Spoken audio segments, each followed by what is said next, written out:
All right. Give this thing a few seconds to hop on, give our attendees a few moments to get in. It looks like people are starting to come in as we go here. We've got a really exciting topic for you today. And before we dive into that, I want to step back and say, my name is Brett Schklar. Welcome, welcome, welcome to the show. You're here because you are some kind of a growth enthusiast, whether that's that you're a CEO, a member of the venture capital or private equity community, a chief revenue officer, a budding fractional CMO, or a budding fractional sales leadership executive. We are here to talk about growth. And this is growth for B2B, growth for a consumer, growth for tech companies, and growth for just the community as a whole. I'm Brett Schklar. I'm managing partner here at Grow Powerful, where we've assembled the greatest growth minds in all of B2B technology, and we're serving up a lot of ideas that we learned along the way with you here today. I'm here with the show producer and marketing manager, Anna Anderson, and boy, we got a special guest for you today. On the call, and if you're looking at us, you can see us. If you're not, we've got Henning Schwinum with us from a really cool company that does something very similar to us called Vendux. So I'll shut up for a second, and Henning, I'll let you dive in. Thank you. Thank you, Brett. Great to be here. You've welcomed the growth community. My part of growth is sales. I'm a sales guy. I started my first sales role about 25 years ago. 1997, I was selling iron oxide pigments into the construction industry. That was my first role. Since I've sold a few other things like marketing services, SaaS, on-prem software, professional services. And when I left my last role like that about 3 years ago, I wanted to go to work as a fractional executive, and couldn't find the right connections, couldn't find a matchmaker, and decided to start Vendux as the matchmaker in that particular space. So at this point, we still are the only matchmaker for fractional and interim executives focused on sales leadership roles. Yep. And so you've actually got a really large arsenal of vetted, of qualified, of proven fractional sales leadership. Is that right? That is correct. We have a pre-vetted roster today of about 440 executives. And it's ever growing. We keep adding new executives all the time to it. And the idea is to have a broad and wide roster to be able to match the right executive, the perfect match into every opportunity.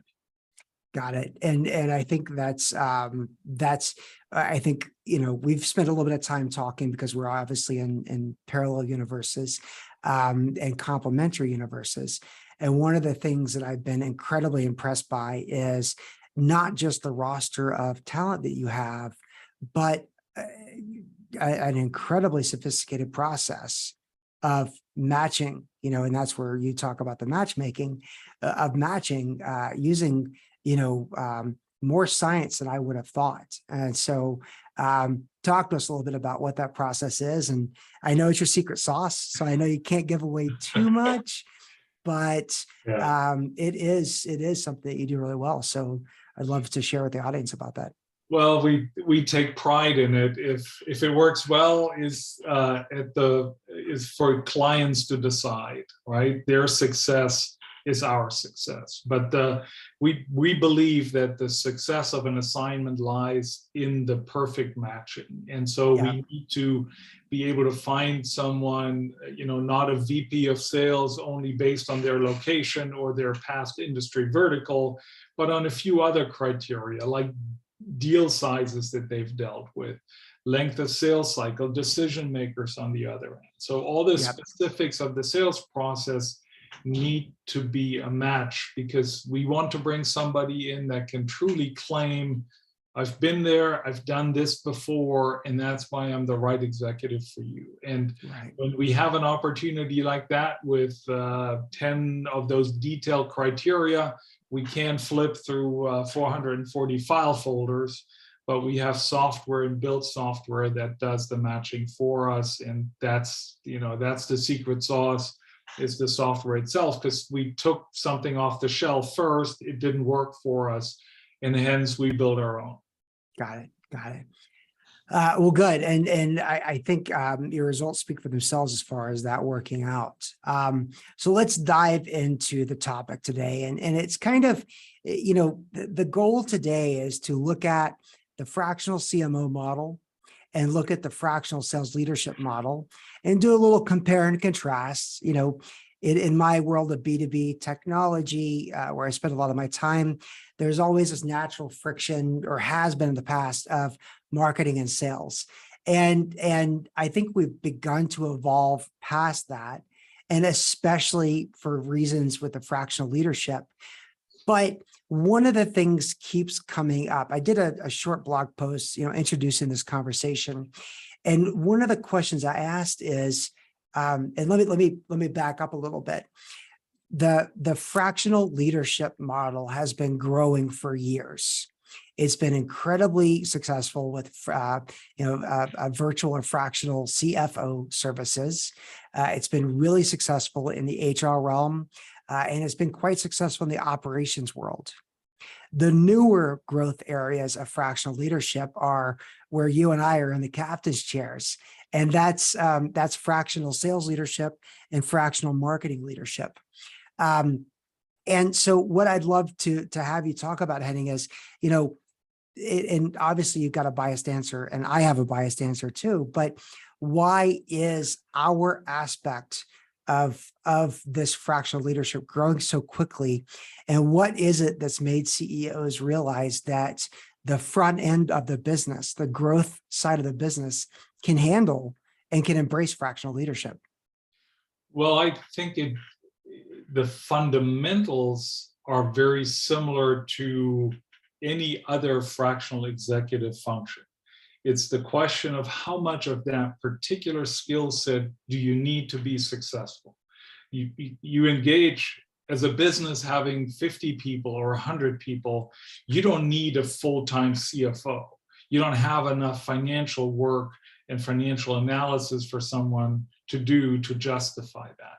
If you run a sales team of 2 or 3 people, you don't need a full-time VP of sales. Somebody with the right experience can do that in a day and a half, a week. And so that fundamental assessment is true for all fractional functions. And then you pair that with the fact that on the growth side of a business, you have ever evolving needs. And as a business, if you go through that growth curve, you need different skill sets. And I say this specifically for sales. Somebody pre-revenue building or writing a playbook, that's a different skill set from somebody coming in and growing it to $1 million, and then from 1 to 5, and then from 5 to 20, and then going through acquisition cycles or merger cycles. All different skill sets. If you have a full-time person on that person, you basically hedge your bet on that one person with that one skill set to be able to move you through all of these phases. And the tenure on the sales side of executives speaks to that, because the average tenure of a sales leader is somewhere between 12 and 16 months. So it's short to begin with. And so why not look at it as a contractor, and you bring that person in for a short period of time when you need that skill set, and for as much as you need that skill set, a day a week, 2 days a week. So that's my answer to your question. So from the marketing realm that I come from, there's a couple of things, and it's both whether someone needs a fractional leader, which is, they want that part-time leadership, or they need something as an interim basis. Our reality, and it's horrible, and it's also very relieving to hear you say that the 12 to 16 month lifespan of a head of sales. in the fractional, or sorry, in the chief marketing officer world, especially in technology companies, the average lifespan was 19 months 2 years ago. It is now 17 months. And and this applies to fast growing companies that may be somewhere around 20 to 100 employees and really figuring out their growth, path and what's going to make their growth scale. But they don't know what they need until they have something in place and maybe realize that what they have in place isn't what they need to get to the next spot. So that's why CMOs tend to last for a very short amount of time in the whole scheme of things.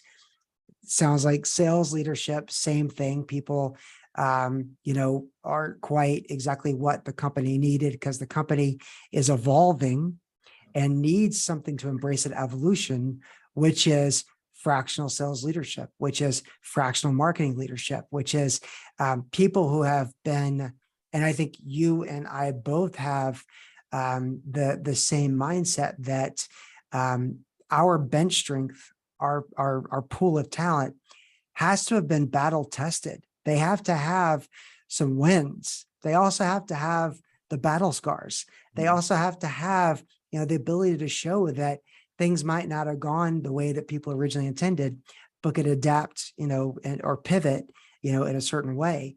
And I think that's what CEOs are starting to see, and which is why you and I, as captains of the growth, juggernaut part of the business, is starting to take off, is that they're realizing how much they don't know about what they need, and embracing the fractional leadership gives them that ability to try out things and to bring people in that are more experienced than they would typically be able to afford. So, right. Yeah, that is the whole idea behind the fractional approach. You get 100% of just the right skill set, but you pay only a fraction of the cost because you only buy that skill for the amount of time that you actually need it. Yep. So then let's talk about the right environments. I'm assuming, Henning, that you are almost always engaging or interacting with the CEO in these companies. Is that correct? Always, most of the time? CEO, founder, or owner. Those Okay. are, and oftentimes it's identical. Right. It's an identical role. It just depends on what they call themselves. But that's where you need to be positioned, because a sales or a marketing leader needs to report to that head of the business in order to be effective. What is the right type of CEO that sets you and your team up for success? One that's open to change, one that is bringing in a senior executive with the idea of empowering that person to implement the processes, the people, the measures that are necessary to achieve the success. Because fractional sales leaders are brought in having a certain goal in mind, right? A certain number of new clients, a certain revenue level, a certain growth rate.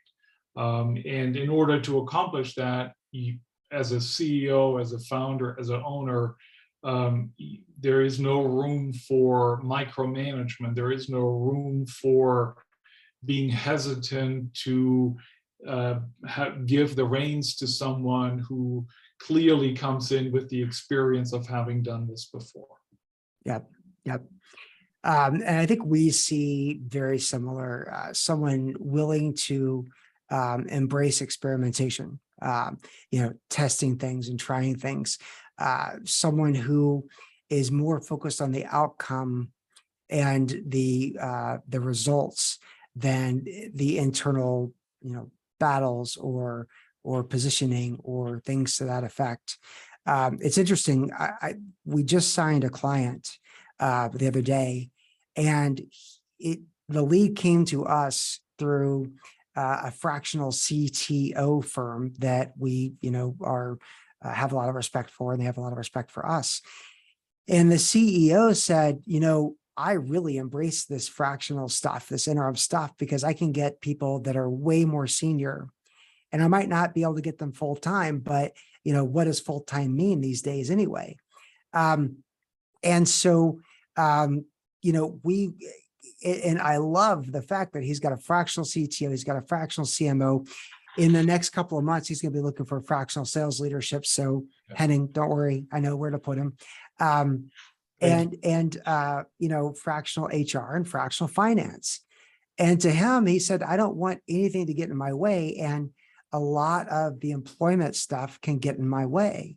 And bringing in fractional people allows me to work a lot faster. And I was just like, first I said, I love you. And then, I was really impressed with his, it takes a lot of confidence, because a lot of times CEOs want to build their kingdoms, maybe not necessarily, focus on the results.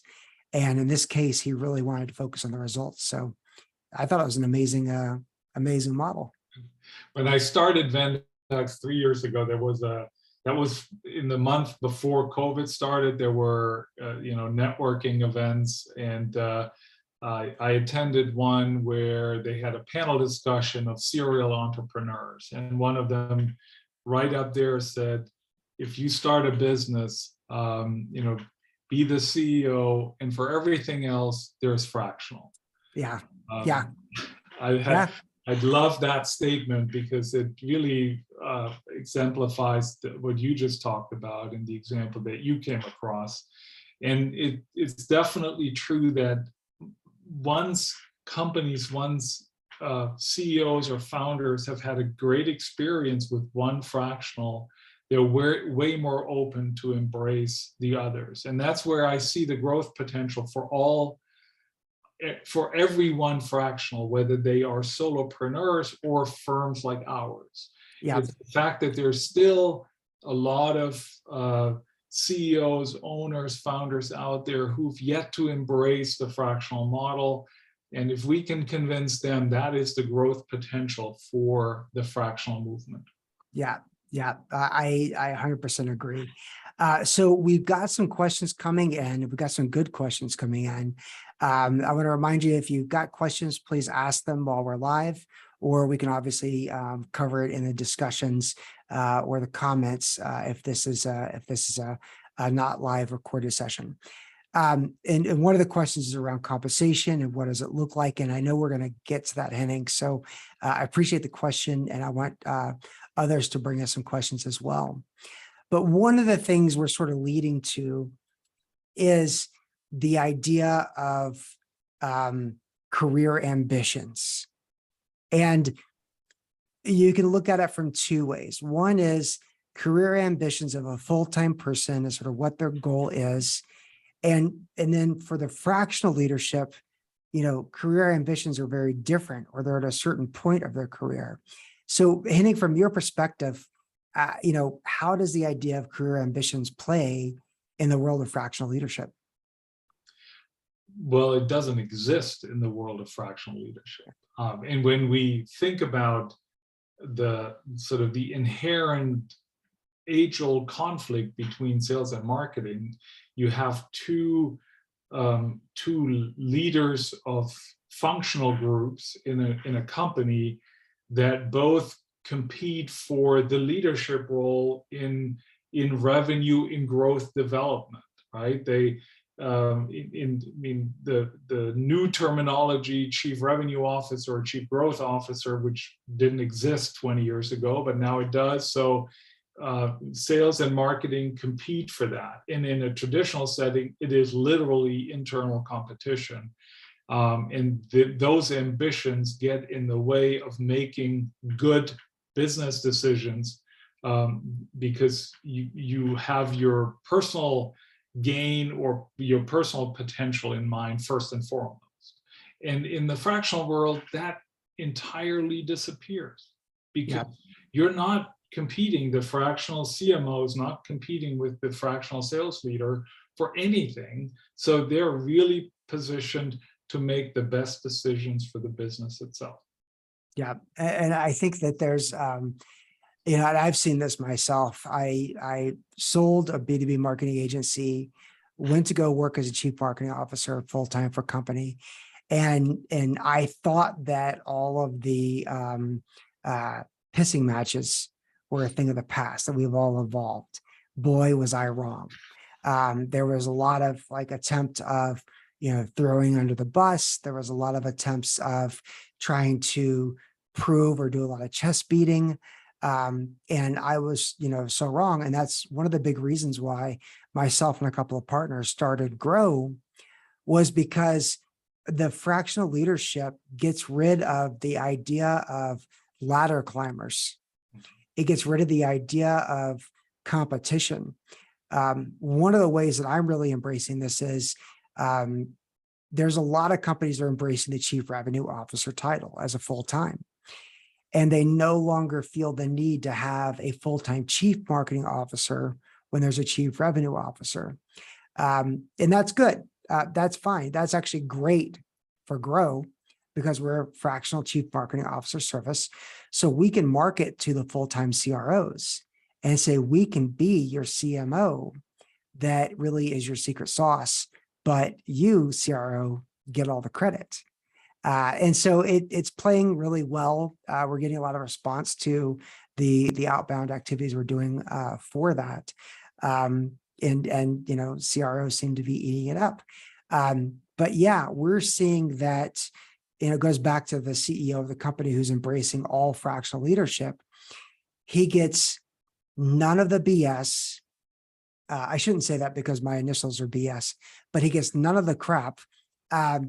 And gets a lot of the leadership and a lot of the strategic thinking. And then talking about the strategic thinking, one of the things that I run into is that I get asked the question, is a fractional CMO the same thing as a consultant? And I have to imagine that you probably run into that question a lot as well, of what's the difference between, interim sales leadership or fractional sales leadership and a consultant. And if it's okay with you, I'd like to sort of share my thoughts on that through a couple of firsthand experiences, and then I'll pass the mic over to you.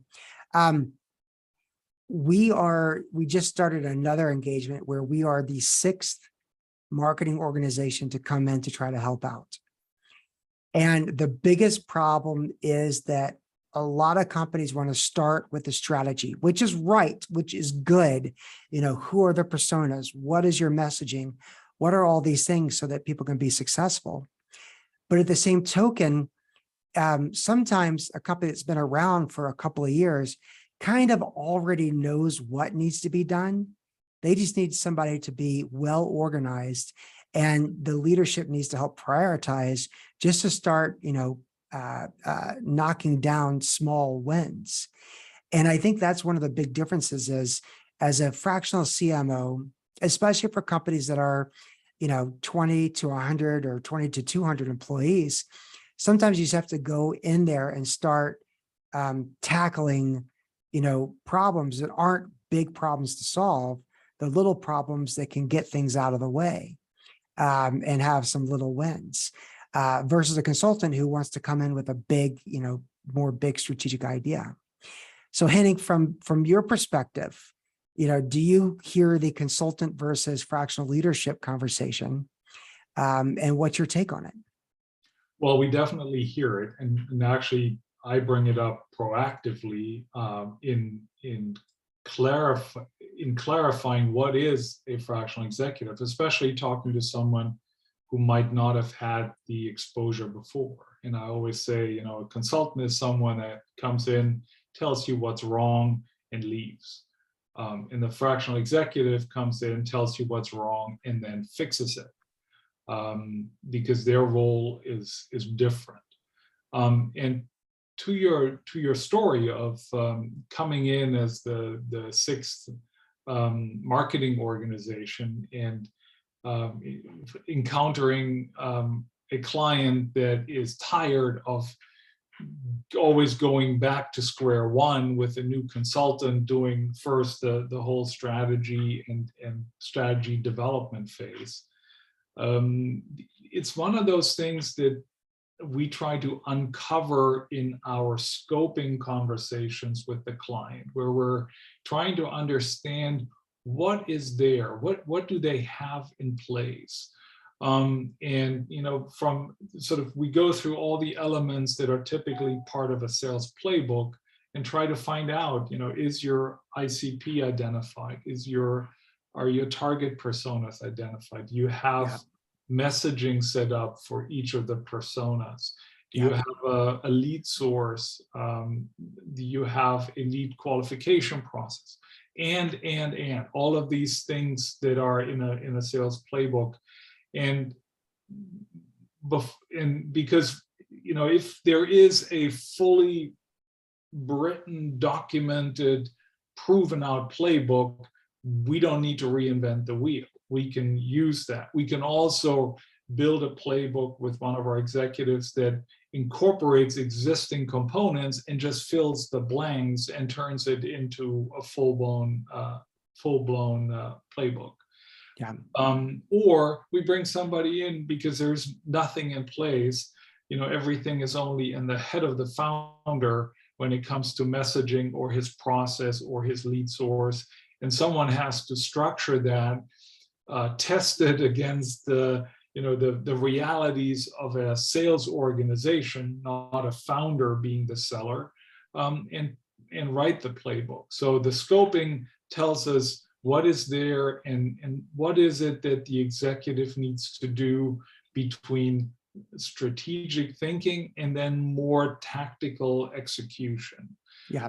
And when we talk about tactical execution, we need to be careful, at what point on the sales side does a sales leader turn into a sales rep? Right. And if it is a blended role, we need to find an executive that is interested in taking a player coach type role. So all of that needs to be uncovered beforehand in order to make the assignment itself successful.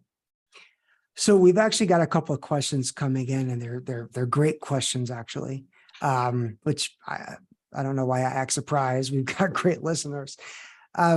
But one of the questions is, assuming it isn't uncommon, what happens when a client wants to hire the fractional CMO or fractional CRO full time?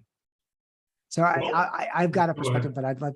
Okay, well, so I think we're, there's a couple of things. We have an amazing team of fractional CMOs who are battle tested, proven. They've had at least one exit under their belt. In a lot of cases, that fractional CMO doesn't necessarily want to take on a full-time role. This model, this flexibility, this ability for our ICMOs to have more control is much more attractive. But sometimes a client loves what the CMO does so much that they say, we just can't live without you, and we want to take you on. And so our agreements, we basically have a typical, small finder's fee that is attached onto the salary of a person. So if they do decide to go work full time, we basically have a cost to acquire that CMO. It's not very big. I don't think anybody's going to get rich off of it. But obviously, if somebody wants to go work for a company and the company wants that person, we don't want to stand in the way, but we need to fill our buckets with what that lost person does. So that's how we handle it. Henning, what about you?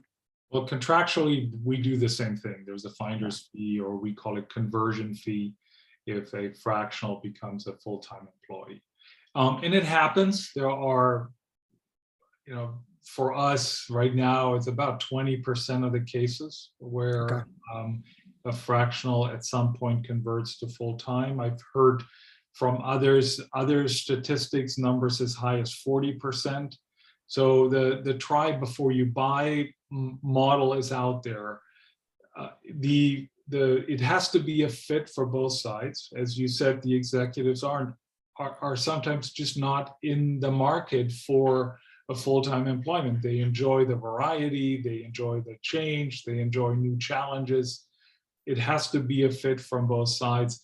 But of course, as they work together on a fractional basis initially, they develop that mutual respect. And then, we certainly as an organization don't want to stand in the way of a match made in heaven, so to speak. Got it. Okay. It sounds like we've got some very similar philosophies there. And hopefully that answers the question. Another question that comes up is something that I think we were planning to talk through anyway, Henning, but because David asks it, David's going to get all the credit. And the question is, what does the typical fractional contract look like? And I think there's two sides of the equation to answer this from. One is, what is the relationship with the client? And the other is, what is the relationship with the fractional executive? Henning, if you want to take the lead on that one, and then I can talk through what ours looks like. Well, the way we structure it is that we, Vendux, become the service provider to the client through a service contract, and the executive becomes a 1099 contractor to us. That is the contractual side of it. And as far as how these contracts are set up, when we look at things like length of the assignment, intensity, number of hours, the compensation, the statement of work or goals that are included, it's all over the place. I mean, there is no standard, there is no typical. There are things that occur more often than others, clusters, and a cluster would be, from a sales leader perspective, an assignment that's fractional 1 to 2 days a week against the monthly retainer, and it's a month-to-month contract with no minimum or maximum length. If that is a cluster and a more common contract or agreement than others. Got it. On my side of the equation, our engagements with our clients it can be a mix. It's always a retainer, so it's a fixed amount per month. One of our and by the way, we're definitely not the cheapest, and there's a couple of reasons why. One is we carefully vet each and every single one of our fractional CMOs, and we're very cautious as to who we put with what opportunity. Second is, because we are purely B2B technology focused, we are a niche, and we will do a better job in that arena than probably anybody else. The third reason is our engagements with our clients are very flexible. So with 30 days notice, you can scale up, scale down, or scale out of our engagements. And we think that low barrier to entry or that low risk of working with us makes us much more attractive.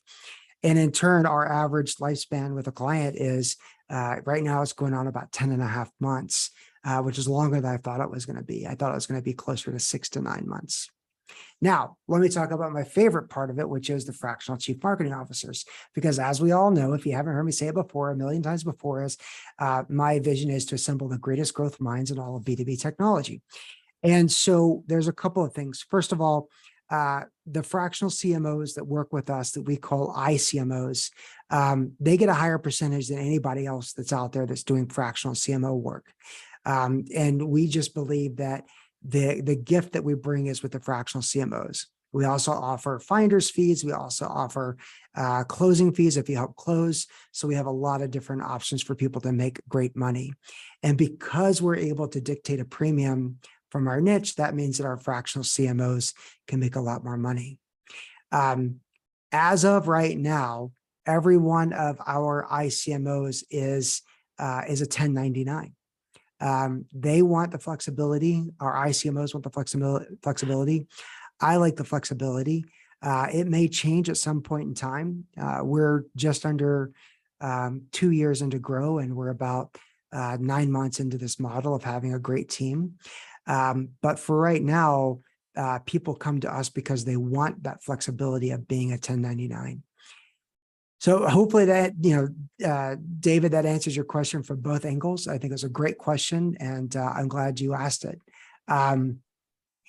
Then another question, and then I think, Henning, we've been talking for a while here, and I think we can start to wrap things up so we're not too long-winded.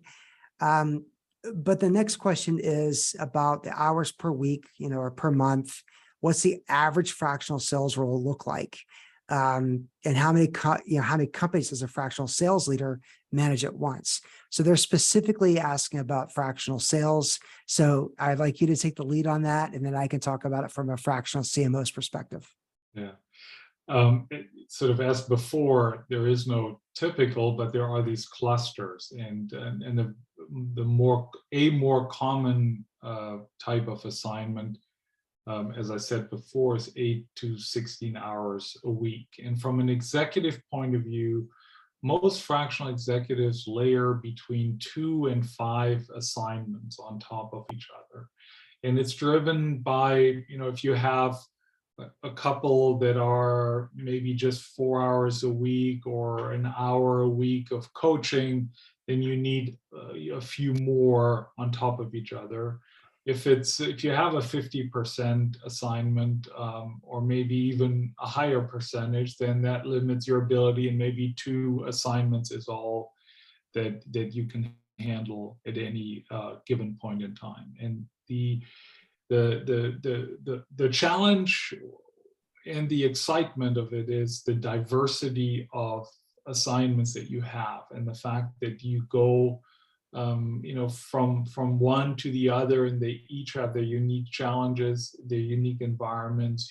Your role as a fractional executive is always slightly different depending on how big the team is, where they are in their growth cycle. So that's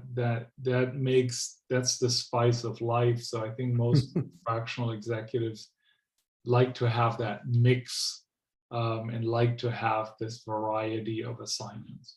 Yeah. I think on our side, on this side of the equation, it is very similar.